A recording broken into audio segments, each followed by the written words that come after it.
As implicações da frase "de uma vez por todas" para a doutrina do juízo investigativo. Eu sou Ezequiel Gomes, você está no canal Vem Senhor Jesus e hoje nós continuamos a nossa série a respeito da doutrina do juízo investigativo. E hoje nós vamos avaliar uma questão bastante interessante em torno da retórica da carta aos Hebreus, que é usada para polemizar contra o adventismo do sétimo dia e a sua doutrina chamado juízo investigativo, tá bom? Vamos avaliar aqui algumas questões bem interessantes. Inclusive, isso aqui é uma resposta àquele tutorial que eu gravei falando assim como usar a carta aos Hebreus contra a doutrina do juízo investigativo. E uma das questões ali tinha que ver a respeito da frase "de uma vez por todas". E agora a gente vai entender um pouquinho melhor como que isso funciona, como que é essa crítica e como que nós adventistas, respondemos a esta crítica, tá bom? Então vamos lá. Hebreus capítulo 7, verso de número 27. Ali, o que diz a palavra de Deus? Jesus é um sumo sacerdote que não tem necessidade, como os sumos sacerdotes, de oferecer sacrifícios todos os dias, primeiro por seus próprios pecados, depois pelos pecados do povo. Porque ele fez isso de uma vez por todas, quando a si mesmo se ofereceu.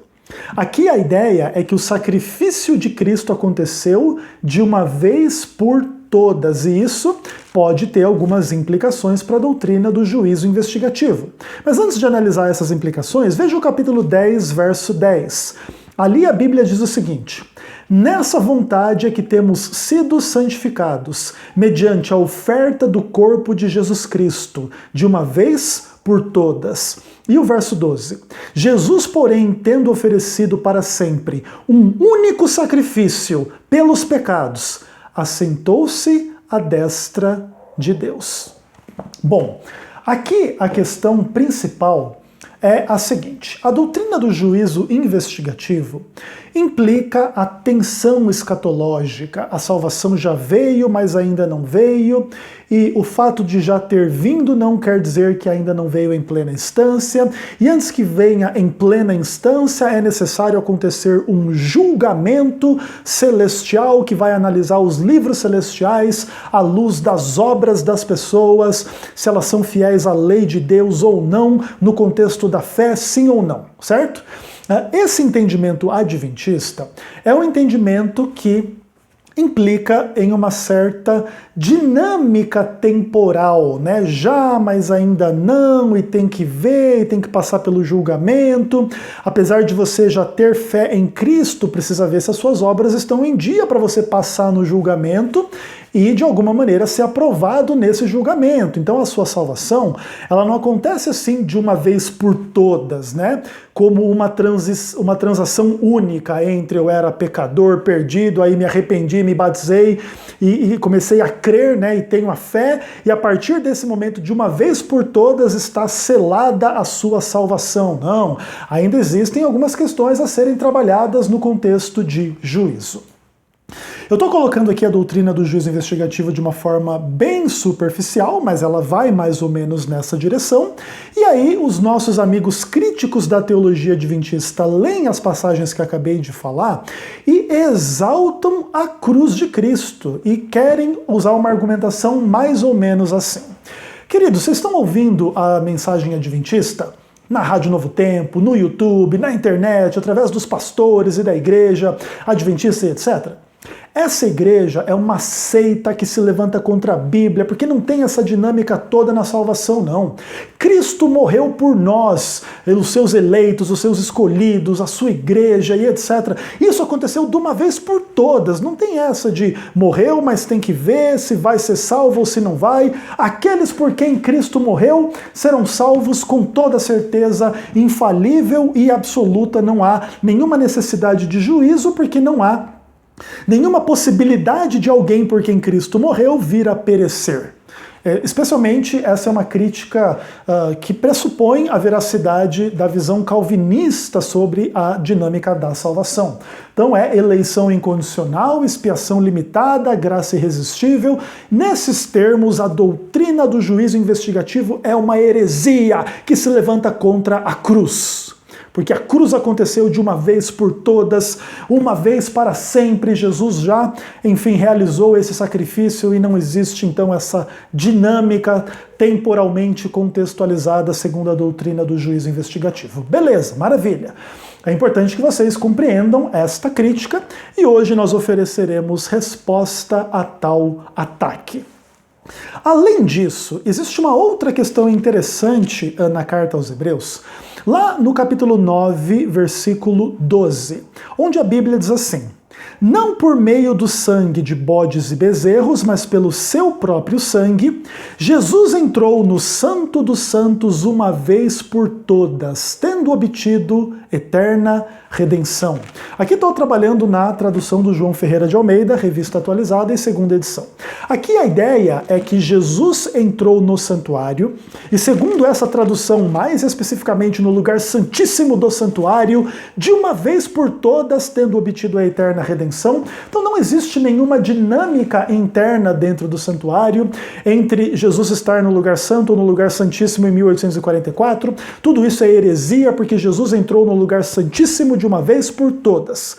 Claro, essa crítica, ela pressupõe a veracidade das posições anti-adventistas usando a tradução do João Ferreira de Almeida e não o texto grego, que não aqui menciona o termo santo dos santos, Hagia Hagion, mas aqui menciona o termo Tahagia, né? O santuário. Então a ideia aqui é que Jesus entrou no santuário pelo seu sangue, de uma vez por toda tendo obtido a eterna redenção, e aí a gente já tem falado muito sobre isso nos últimos vídeos, acho que não preciso contextualizar demais a discordância adventista da utilização desse tipo de argumento contra a nossa fé. Seja como for, a ideia aqui é que é a seguinte: olha aqui, ó, claramente Jesus já está no Santo dos Santos de uma vez por todas, não existe nenhuma dinâmica entre estar e não estar, estar de 1800 e tanto para antes e 1800 e tanto para depois. Tudo isso é heresia dos adventistas que querem distorcer a Bíblia e negar a carta aos Hebreus porque Jesus já está no santuário ou no Santo dos Santos de uma vez por todas. Maravilha, interessante. Grande parte da discussão em torno desse assunto já foi feita nos vídeos anteriores. Se você caiu de paraquedas nesse vídeo aqui, não deixe de ver os vídeos anteriores, tá? Maravilha, beleza. Entretanto, fica aí a crítica e a gente vai responder essa crítica especificamente, tá bom? O que mais? Quando a gente vai para Hebreus 10, verso 2, e também o verso 3 do capítulo 1 e o verso 23 do capítulo 9, cria-se também uma retórica contra a visão adventista bastante interessante. Então, Hebreus 10, verso 2 diz o seguinte: de outra sorte, os sacrifícios não teriam cessado de ser oferecidos, porquanto os que prestam culto, aliás, é isso mesmo, porquanto os que prestam culto, tendo sido purificados uma vez por todas, não teriam mais consciência de pecados. A ideia aqui é a seguinte: se os sacrifícios do santuário terrestre de fato resolvessem o problema das pessoas com o pecado, eles deveriam inclusive ter cessado de serem oferecidos, porque uma vez você sendo purificado do pecado, não precisa mais oferecer sacrifício. Então, a repetição dos sacrifícios da antiga aliança é aqui usada para dizer que se eles fossem efetivos e acontecessem de uma vez por todas, as pessoas não teriam mais consciência do pecado, estariam purificadas do pecado e não haveria necessidade de posteriores sacrifícios. Aí o que as pessoas dizem? Que Hebreus 1, verso 3, que fala que Jesus se assentou à destra de Deus depois de ter feito a purificação dos pecados. E que em Hebreus 9, verso 23, se fala do sacrifício superior de Cristo para a purificação das coisas celestiais.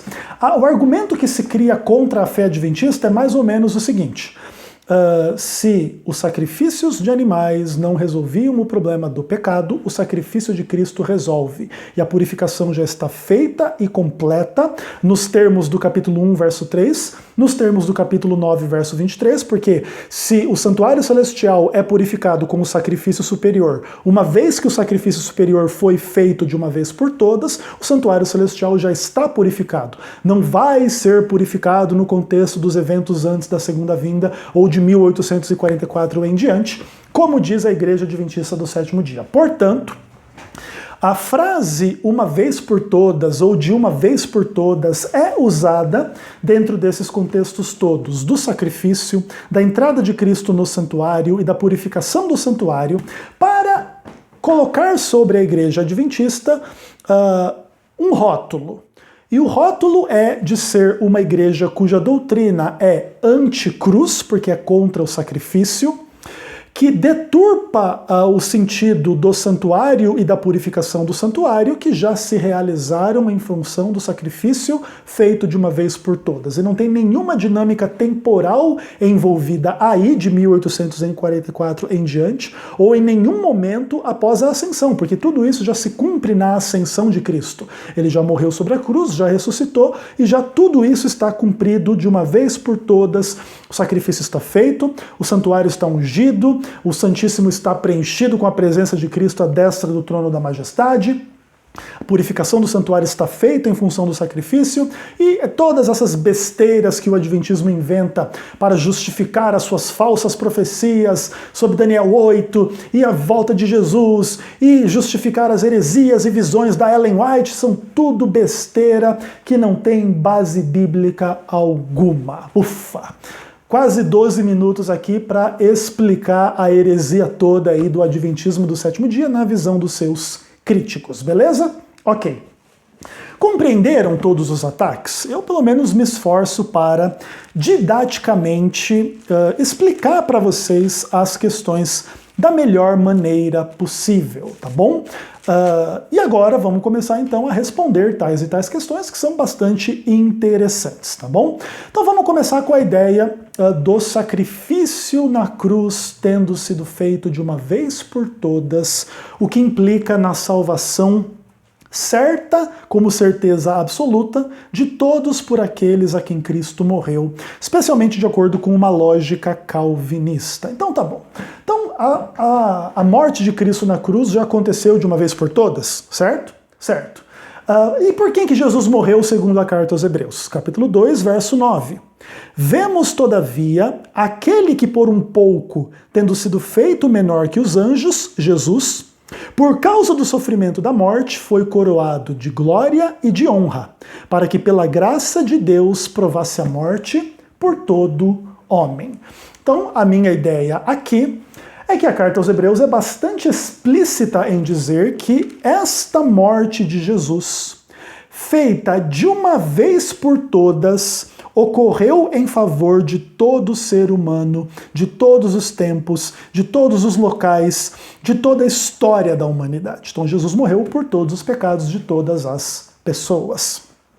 Pelo menos é a forma como eu leio aqui a indicação da universalidade da morte de Cristo. Se Jesus morreu por todo homem, não faria sentido ele morrer por alguns pecados de todos os homens, mas sim por todos os pecados de todos os homens, ainda que os calvinistas de vez em quando gostem de discutir essas minúcias e etc. Ok. Seja como for, tenho absoluta e clara base bíblica para pregar a expiação universal, já desbancando a visão calvinista de expiação limitada. E aí, qual que seria então a implicação caso o calvinista estivesse correto dentro da sua visão de mundo? Se a certeza absoluta que aqueles por quem Jesus morreu vão ser salvos, então não precisa nem julgar, e a certeza absoluta que vai ser salvo nesse julgamento, caso haja algum julgamento, beleza. Então a ideia é que se Jesus morreu por todas as pessoas, ninguém na história do mundo vai se perder. É o universalismo, é isso mesmo? O calvinista acredita nisso? Não, na verdade o calvinista ele vai tentar negar que Jesus morreu por todo homem. Vai tentar interpretar todo homem aqui como o grupinho dos maravilhosos predestinados e eleitos ao calvinismo, tá bom? Enfim, seja como for, essa é uma ampla discussão, está um pouco além, né, do escopo do que a gente vai falar aqui, mas perceba algumas questões interessantes. A carta aos Hebreus, segundo a gente já trabalhou extensamente, não trabalha dentro de uma lógica monergista da salvação, onde Deus é o único agente em absoluto da salvação, e aí a eleição é incondicional, a graça é irresistível, a expiação é limitada e a perseverança dos santos é absolutamente certa, mas a carta aos Hebreus, que é inclusive uma carta bíblica, não sei se os calvinistas sabem, trabalha dentro de um paradigma diferente.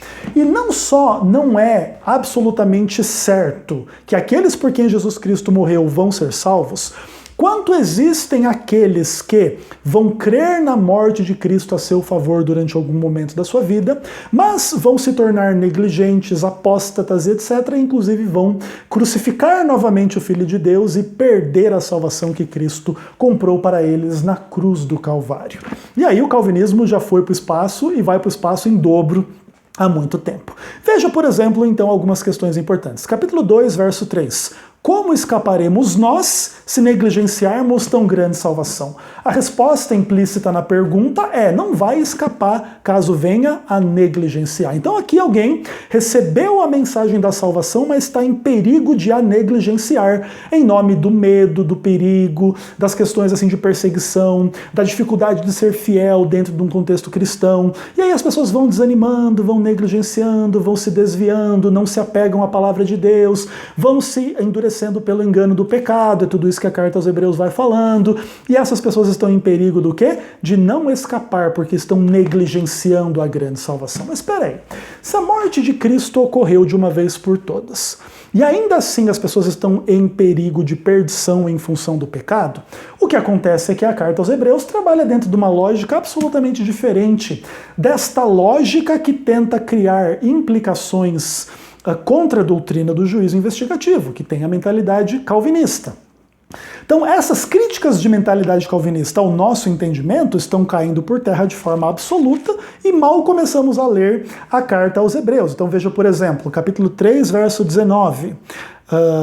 A Bíblia diz assim, né? Vemos que os israelitas não puderam entrar na terra prometida por causa da incredulidade. Então, o fato de Jesus ter morrido por nós e por todas as pessoas não cria a fé como uma obrigação de todos os seres humanos, né? Deus não impõe a fé sobre as pessoas num contexto mais ou menos como graça irresistível. Há aqueles que são incrédulos e se mantêm incrédulos, e esses não vão se salvar, não vão ser salvos. Outra coisa, capítulo 4, versículo 11. Ali se fala dos desobedientes, e nós devemos nos esforçar para entrar no descanso de Deus e não cairmos segundo o exemplo da desobediência. Então, às vezes, a pessoa vai perder a salvação porque ela negligencia, às vezes porque ela não crê, às vezes porque ela desobedece. Então não existe nenhuma garantia que se Jesus morreu por você, você vai ser salvo independentemente do que você fizer com a mensagem da salvação. Inclusive o texto de Hebreus é muito claro. Nós somos filhos de Deus em Cristo se guardarmos até o fim a ousadia e a exultação da esperança.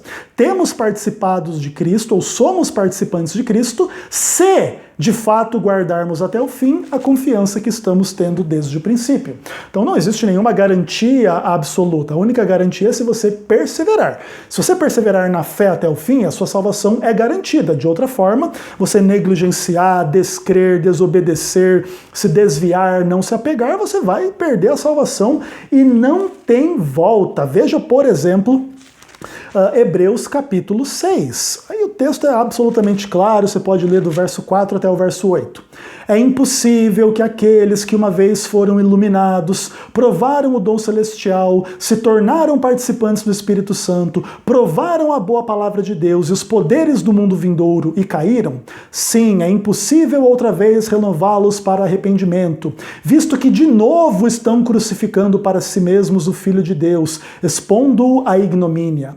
Porque a terra que absorve a chuva que frequentemente cai sobre ela, produz erva útil para aqueles por quem é também cultivada, esta recebe a bênção de Deus. Mas se ela produz espinhos e abrolhos, é rejeitada e está perto da maldição, e o seu fim é ser queimada. Então a ideia é que algumas pessoas tinham se arrependido, tinham sido iluminadas, tinham provado dons celestiais, eram participantes do Espírito Santo, tinham provado a boa palavra, provaram os poderes do mundo vindouro, mas por algum motivo caíram a ponto de não poderem ser renovados e pecaram contra o Espírito Santo.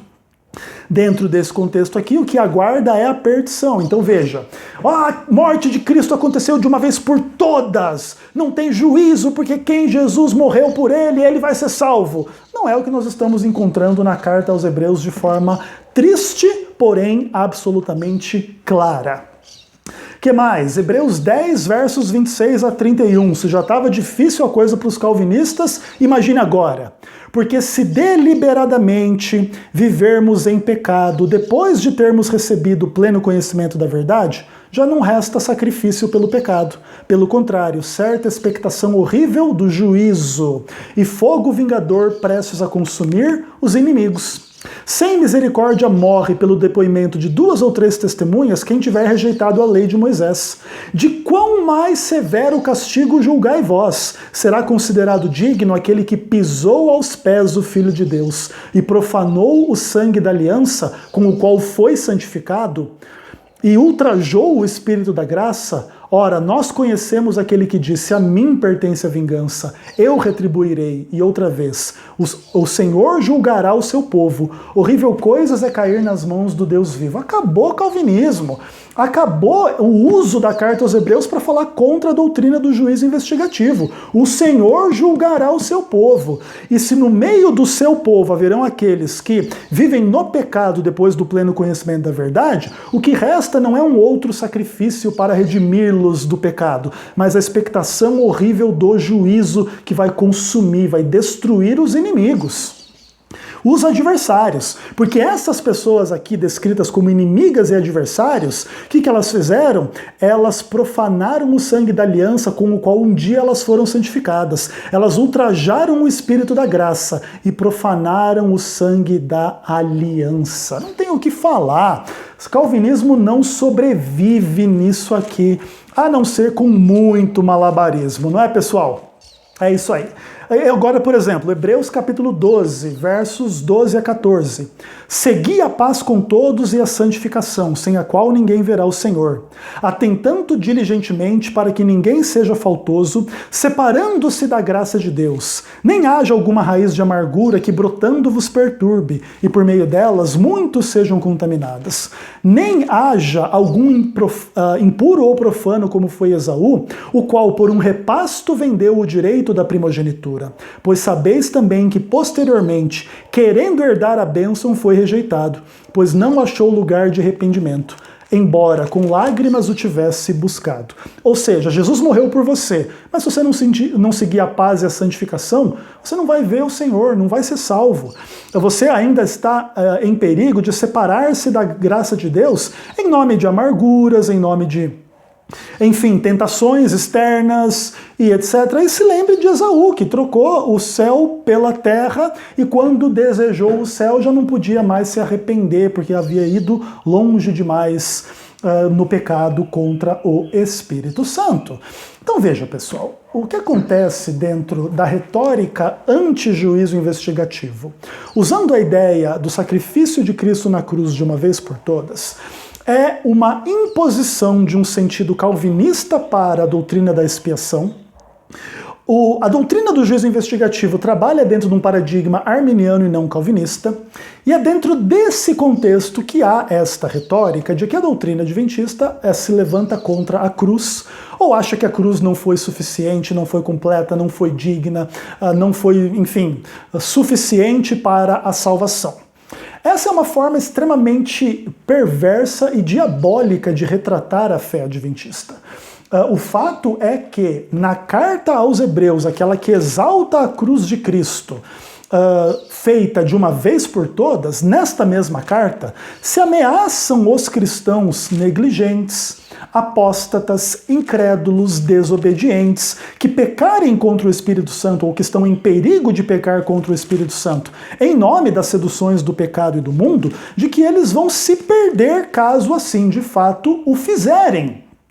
E isso não tem nada a ver com algo do tipo, a cruz de Cristo é insuficiente. A cruz de Cristo é suficiente para o perdão de todos os pecados, de todas as pessoas, de todas as eras e para a salvação de todas as pessoas. Mas a cruz de Cristo não funciona dentro de uma dinâmica ou lógica calvinista de expiação limitada. Então, por quem Cristo morreu, esse vai ser salvo. Essa não é uma lógica correta, até porque ela já cria outras implicações complicadas para o caráter de Deus. Então Jesus não morreu por todo mundo, então Deus não quer a salvação de todo mundo. Então, de fato, Deus manda pregar o evangelho para todo mundo, mas esse evangelho a ser pregado para aqueles a quem ele não quer salvar e por quem Cristo não morreu, não é uma verdade, mas é uma mentira. Então, se eu pregar para o mundo inteiro, Jesus te ama, Jesus morreu por você, eu estarei sendo um falso, um mentiroso, porque de fato Deus não ama todo mundo e Cristo não morreu por todas as pessoas. É isso mesmo? E é esse pessoal que quer chamar os adventistas de hereges por causa da doutrina do juízo investigativo, inclusive porque o juízo é aqui colocado em vários dos textos que nós lemos. O Senhor julgará o seu povo. O juízo eterno é parte do evangelho, etc, etc e etc. Então, a ideia de que a frase de uma vez por todas, aliada à cruz do Calvário, destrói a teologia do juízo investigativo, ou torna a doutrina do juízo investigativo uma doutrina anticruz, é simplesmente uma aberração abominável da parte de gente mau caráter, que mal usa a Bíblia para acusar aqueles que pensam doutrinariamente diferente deles. Os calvinistas têm direito às suas convicções de expiação limitada e nós temos o direito e o dever, inclusive, de refutá-los pela palavra de Deus, tá bom? Maravilha, então veja bem como que a coisa é interessante.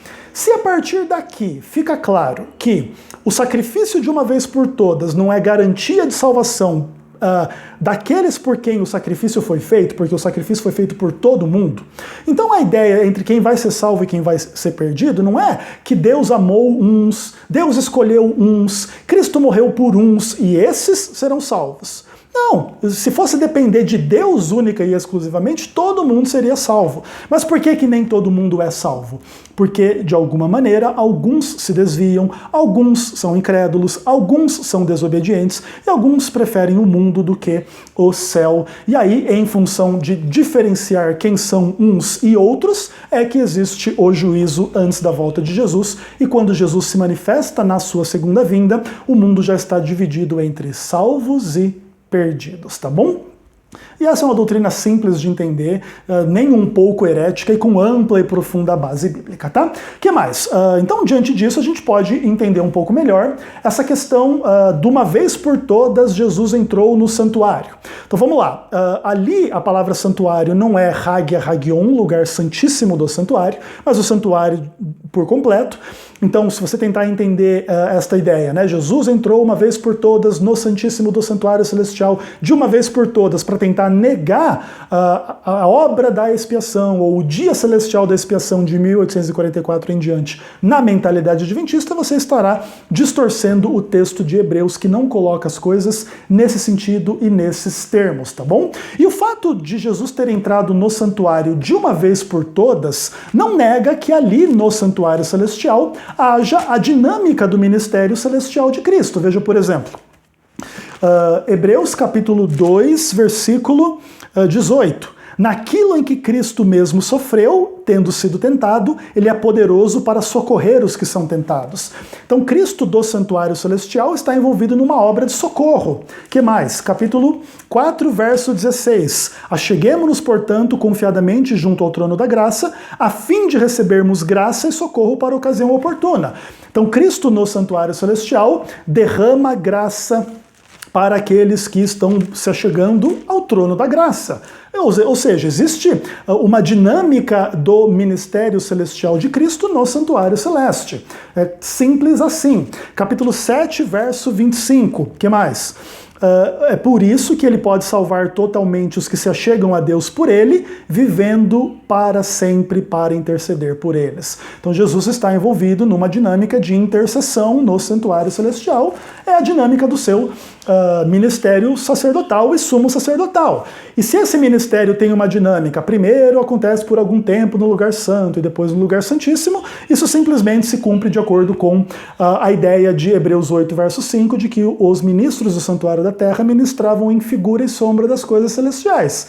E lá no santuário da terra havia essa divisão de ministério no lugar santo e no lugar santíssimo, e isso reflete o ministério celestial de Cristo, primeiro no lugar santo, depois no lugar santíssimo, tá bom? Então, não existe nenhuma implicação negativa ou ruim daquilo que o adventismo diz a esse respeito, ok? Em função de que rejeitamos estas questões contra a fé adventista em nome da ideia do uma vez por todas. E para a gente terminar, Hebreus 9, verso 14. Algumas pessoas dizem que então a purificação do santuário já está feita de uma vez por todas em função do sacrifício já realizado. E aí a palavra de Deus diz em Hebreus 9, verso 14.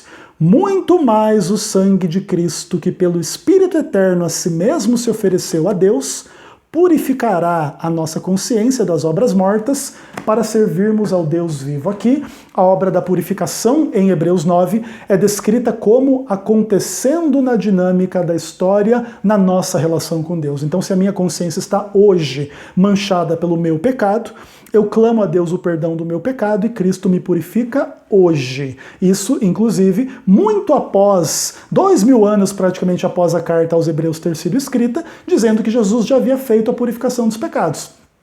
Essa dinâmica entre a purificação já feita e a purificação que ainda não está plenamente realizada, em função de que ela continua a existir na história, é simplesmente um reflexo da teologia e da soteriologia já ainda não, sobre a qual a carta aos Hebreus está construída. Portanto, não existe nenhuma implicação da frase de uma vez por todas que possa negar a fé adventista na doutrina do juízo investigativo.